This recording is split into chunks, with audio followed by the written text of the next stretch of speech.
واه شوف هاد الشيء، كاين حوايج كيعملهم كل مغربي كل نهار ولكن عمرنا ما كنردوا له بالبال.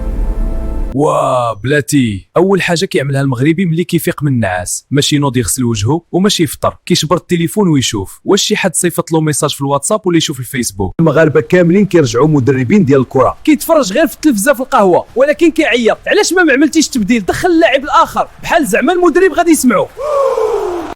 المغربي في السوق حتى الا كان الثمن رخيص خصو يجرب ينقص لك كله غير 10 دراهم، غير 5 دراهم غادي نعطيك، غير 5 دراهم غير باش يحس براسو شارب الثمن ناقص. الا قال لك المغربي غير دقيقه وانا خارج، عرف راسك خاصك تسنى شي ربع ساعه ولا حتى نص ساعه.